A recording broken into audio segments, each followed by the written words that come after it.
നമസ്കാരം, ഞാൻ doctor Marina Varghese. ഞാനൊരു ഒബ്സ്റ്ററ്റീഷ്യൻ ആൻഡ് ഗൈനക്കോളജിസ്റ്റായിട്ട് ലാസ്റ്റ് 30 ഇയേഴ്സായിട്ട് പ്രാക്ടീസ് ചെയ്യുവാണ്. ഡോക്ടർ മേരി ലൂക്കോസ് പുന്നൻ എൻ്റെ ഗ്രാൻഡ് ആണ്ടാണ്. കുറേ കാലം ഞങ്ങളുടെ കൂടെ വന്ന് താമസിക്കാൻ ഇടയായി. ഞാൻ 5 വയസ്സുള്ളപ്പോൾ ഞങ്ങൾക്ക് സ്വന്തമായിട്ട് എൻ്റെ പേരൻസിന് ഡോക്ടർ ചെറിയാനും ഡോക്ടർ ആലിസിനും ഒരു ഹോസ്പിറ്റൽ ഉണ്ടായിരുന്നു. അപ്പോൾ ആ സമയത്ത് ഡോക്ടർ ഗ്രേസും ഡോക്ടർ ബാബു KP ലൂക്കോസ് എല്ലാം മരിച്ച ശേഷം, മക്കൾ മരിച്ച ശേഷം പുള്ളി തന്നെയായിരുന്ന സമയത്ത് എൻ്റെ ഫാദർ പുള്ളിയെ വിളിച്ചുകൊണ്ട് വന്ന് ഞങ്ങളുടെ കൂടെ കുറേ നാൾ താമസിച്ചു. ആ സമയത്ത് നല്ല നല്ല ഓർമ്മകൾ എനിക്ക് ഡോക്ടർ മമ്മയെ പറ്റിയുണ്ട്. ഒരു വളരെ ലവിങ് പേഴ്സണാലിറ്റി ആയിരുന്നു. എനിക്കൊരു ഭയങ്കര വളരെ ലവിങ് ഗ്രാൻഡ് മദർ. അപ്പോൾ പപ്പയും അമ്മയൊക്കെ ഹോസ്പിറ്റലിൽ ബിസി ആയിരിക്കുന്ന സമയത്ത് ഞങ്ങളായിരുന്നു അങ്ങോട്ടും ഇങ്ങോട്ടും എൻ്റർടൈൻ ചെയ്തുകൊണ്ടിരുന്നത്.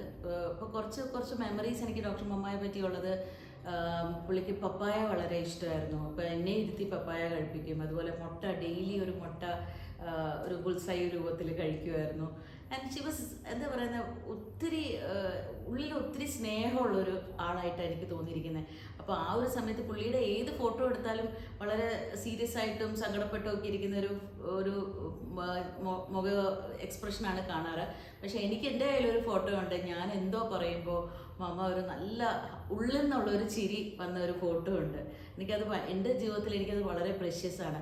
ആ ഒരു പ്രായത്തിൽ എനിക്ക് മനസ്സിലായില്ലായിരുന്നു ഡോക്ടർ മമ്മ ഇത്രയും വലിയ ആളാണെന്നോ, ഫസ്റ്റ് ഫീമെയിൽ സർജൻ ജനറൽ ആണെന്നും ഫസ്റ്റ് ഫീമെയിൽ ലെജിസ്ലേറ്റർ ആണെന്നും ഒന്നും എനിക്ക് അന്നൊന്നും മനസ്സിലായില്ല. പിന്നീടാണ് എനിക്ക് അവർ ചെയ്തു വെച്ച് ആ ഒരിത് എനിക്ക് മനസ്സിലായത്. ഇന്ന് നമ്മുടെ ഇന്ത്യയിൽ നോക്കുകയാണെങ്കിൽ തന്നെ നമ്മുടെ കേരളത്തിലാണ് ഏറ്റവും ഹെൽത്ത് കെയർ സിസ്റ്റം ഏറ്റവും ബെസ്റ്റായിട്ടുള്ളത്. നമ്മൾ കാണുന്ന ഏറ്റവും ഇൻഫൻറ്റ് മോർട്ടാലിറ്റി റേറ്റും മെറ്റേണൽ മോർട്ടാലിറ്റി റേറ്റും കുറവുള്ള സ്റ്റേറ്റ് നമ്മുടെയാണ്. അതിൻ്റെയൊക്കെ വിത്ത് പാകിയത് ഡോക്ടർ പുന്നനും ഡോക്ടർ മേരി പുന്നനുമാണെന്നുള്ളതിൽ വളരെയധികം അഭിമാനം കൊള്ളുന്നു. ബിക്കോസ് അന്ന കാലത്തെല്ലാം നമുക്ക് എങ്ങനെയെന്ന് പറഞ്ഞാൽ ഡെലിവറീസ് എല്ലാം വീട്ടിൽ വെച്ചായിരിക്കും. അപ്പോൾ ആ സമയത്ത് എന്തെങ്കിലും കോംപ്ലിക്കേഷൻ ഉണ്ടായാൽ ചിലപ്പോൾ അമ്മ മരിക്കാം, അല്ലെങ്കിൽ കുട്ടി മരിക്കാം. ആ ഒരു കാലത്ത് ഡോക്ടർ പുന്നനായാലും ഒത്തിരി മിഡ് വൈഫ്സിനെ ട്രെയിൻ ചെയ്യും, ദായിമാരെ ട്രെയിൻ ചെയ്യും.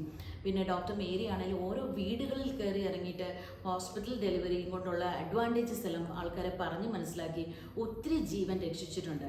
എനിക്ക് നേരിട്ട് അറിയാവുന്ന ഒരാളുടെ കാര്യം പറയാനാണെങ്കിൽ ഒരു ഡോക്ടർ രാജശേഖരൻ നായർ സാർ ഇപ്പോഴും ജീവിച്ചിരിപ്പുണ്ട്. എൻ്റെ ട്രെയിൽ ബ്ലേസർ എന്ന് പറയുന്ന ആ ബുക്ക് പ്രകാശനം ചെയ്ത സമയത്താണ് സാർ ആ വിവരം പറഞ്ഞത്.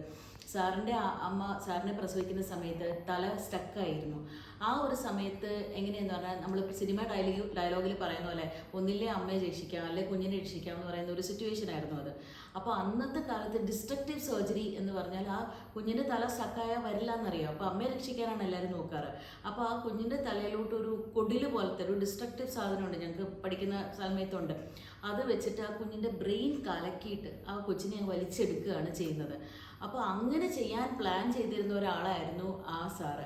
അവസാനം ഡോക്ടർ മമ്മയുടെ അഡ്വൈസ് അനുസരിച്ച് അയ്യോ അങ്ങനെ ചെയ്യരുത്, ഒരു കാരണവശാലും ചെയ്യരുത്, സിസേറിയൻ ചെയ്ത് കുട്ടിയെ വെളിയിലെടുക്കുക എന്നുള്ള ഒരു അഡ്വൈസ് പ്രകാരമാണ് സാർ എന്നും ജീവിച്ചിരിക്കുന്നതെന്ന് സാർ അന്ന് ആ പ്രകാശനം ചെയ്ത സമയത്ത് പറഞ്ഞു. അതേപോലെ തന്നെ എൻ്റെ ഫാദർ ഡോക്ടർ ചെറിയാൻ്റെ ഡെലിവറി എങ്ങനെയാണെന്ന് പറഞ്ഞാൽ, പുള്ളിയുടെ മദർ ഡോക്ടർ അന്നമ്മ ചെറിയാൻ എന്ന് പറയുന്നത് ഇംഗ്ലീഷ് ടീച്ചറായിരുന്നു ക്വീൻ മേരി സ്കൂളിൽ. അപ്പോൾ 8ാം മാസം ആയപ്പോഴേക്കും പുള്ളിക്ക് സെൻട്രൽ പ്ലസൻ്റ പ്രീവിയ എന്ന് പറഞ്ഞാൽ ഇന്നത്തെ കാലത്ത് നമുക്ക് സ്കാൻ ചെയ്തുമൊക്കെ കാര്യങ്ങളൊക്കെ മനസ്സിലാക്കാൻ പറ്റുമായിരുന്നു. അന്ന് കാലത്ത് നമുക്ക് സ്കാനിങ് ഇല്ല, നമുക്ക് പരിമിതമായുള്ള ഇൻവെസ്റ്റിഗേഷൻസ് മാത്രമേ ഉള്ളൂ. അപ്പോൾ എൻ്റെ ഗ്രാൻഡ് മദർ ഭയങ്കരമായിട്ട് ബ്ലീഡ് ചെയ്യാൻ തുടങ്ങി. അപ്പോൾ പൊളച്ചിറക്കൽ ഫാമിലിയിലാണ്. അപ്പോൾ 8 ബ്രദേഴ്സ് ഉണ്ട്. ഈ 8 ബ്രദേഴ്സും കട്ടിലയിൽ പൊക്കിയെടുത്ത് ബ്ലീഡ് ചെയ്യുന്ന അമ്മച്ചിയും കൊണ്ട് കോട്ടയം ഡിസ്ട്രിക്ട് ഹോസ്പിറ്റലിൽ ചെന്നു. അവിടെ ചെന്ന് കഴിഞ്ഞപ്പോഴും ഈ പറഞ്ഞ പോലെ വല്ലാതെ ബ്ലീഡ് ചെയ്യുകയും ബ്ലഡ് കൊടുക്കുകയൊക്കെ ചെയ്തപ്പോൾ അപ്പോൾ കുഞ്ഞിനെ കിട്ടുമെന്ന് അറിയത്തില്ല. എൻ്റെ ഗ്രാൻഡ് മദറിൻ്റെ ഫാദറാണ് കൊച്ചിപ്പത്തരകൻ, മലയാളത്തിലെ ഏറ്റവും ആദ്യത്തെ മറിയാമ്മ നാടകം, ആദ്യത്തെ സാമൂഹിക നാടകം എഴുതിയത് കൊച്ചിപ്പത്തരകനാണ്. അപ്പോൾ ആ കൊച്ചിപ്പത്തരകൻ എഴുതിയ ഒരു ലെറ്റർ ഇപ്പോഴും പപ്പയുടെ ഇരിപ്പുണ്ട്. അന്നമ്മയ്ക്ക് ഒരു കുട്ടി ഉണ്ടായി, കിട്ടുമോ ഇല്ലയോ എന്നറിയില്ല എന്ന് പറഞ്ഞിട്ട് ഒരു ലെറ്റർ എഴുതിയത് പപ്പയുടെ ഇരിപ്പുണ്ട്. അപ്പോൾ അന്ന് ഈ ഡോക്ടർ മമ്മയെ വിളിച്ച് ചോദിച്ചു, സെൻട്രൽ പ്ലാസം ബ്ലീഡ് ചെയ്ത് അപ്പോൾ തന്നെ കുട്ടി മരിക്കാനുള്ള ചാൻസ് വളരെ കൂടുതലാണ്. അപ്പോൾ തന്നെ സിസേറിയൻ ചെയ്ത് എൻ്റെ ഫാദറിനെ എടുക്കുമായിരുന്നു. അപ്പോൾ 32 വീക്സിൽ ഉണ്ടായ പ്രിമച്ചോ ബേബിയാണ്. പക്ഷേ എൻ്റെ ഫാദർ ഇപ്പോൾ CMC വെല്ലൂരിലെ റാങ്ക് ഹോൾഡറാണ്.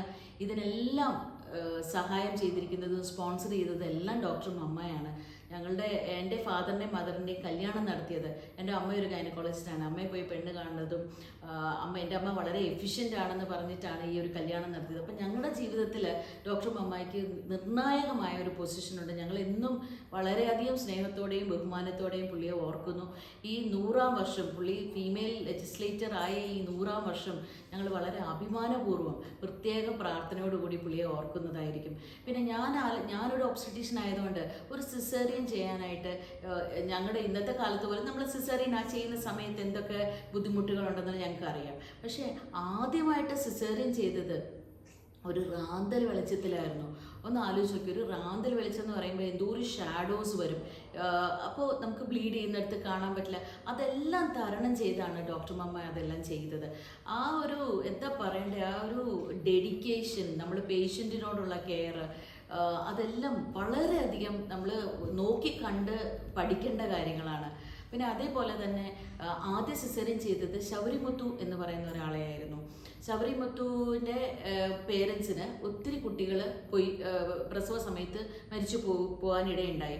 അപ്പോൾ അങ്ങനെ ലാസ്റ്റ് വന്നപ്പോഴാണ് ശബരിമുത്തുവിന് ഇതുപോലെ ഒബ്സ്ട്രക്റ്റഡ് ലേബറായിട്ട് കുട്ടി പോകും എന്നുള്ളൊരവസ്ഥയിലാണ് ഡോക്ടർ മമ്മ ഏറ്റവും ആദ്യത്തെ സിസേറിയൻ ചെയ്തത്. അപ്പം ഇതൊക്കെ വളരെയധികം അഭിമാനത്തോടു കൂടിയാണ് ഞങ്ങളിതെല്ലാം കാണുന്നത്. എവിടെയായിരുന്നാലും ഡോക്ടർ മമ്മയുടെ ആത്മാവ് എവിടെയുണ്ടെങ്കിലും ഞങ്ങളൊക്കെ വളരെ സ്നേഹത്തോടെയും ഞങ്ങൾ ഓർക്കുന്നു. പല കാര്യങ്ങളും ഞങ്ങൾ പപ്പായൊക്കെ ഓരോ കാര്യങ്ങൾ പഴയത് പറയുമ്പോഴും വളരെയധികം പ്രൗഡാണ് അങ്ങനത്തെയുള്ള കാര്യങ്ങളിൽ. ബിക്കോസ് ഞങ്ങൾക്ക് അങ്ങനെ ഒരു ലെഗസി ഉണ്ടായി. ആ ഒരു അത്രയും ഡിഫിക്കൽട്ടായിട്ടുള്ള ഒരു സമയത്ത് ഒരു ലെഗസി ഉണ്ടാക്കി, ആ ഒരു ബോൾഡ് ആൻഡ് അതേപോലെ പുള്ളി ലെജിസ്ലേറ്റർ ആയിരിക്കുമ്പോൾ സർ CPക്ക് ഒരു ലെറ്റർ എഴുതിയത് ഇപ്പോൾ നമ്മുടെ ആർക്കൈവ്സിലുണ്ട്. വളരെ ബോൾഡ് ലാംഗ്വേജ് ആണ്, വളരെ സിൻസിയറിറ്റി, ഡെഡിക്കേഷൻ, ഇതെല്ലാം ആണ് ഡോക്ടർ മമ്മയെ ഡോക്ടർ മമ്മ ആക്കിയതെന്ന് ഞാൻ വിശ്വസിക്കുന്നു.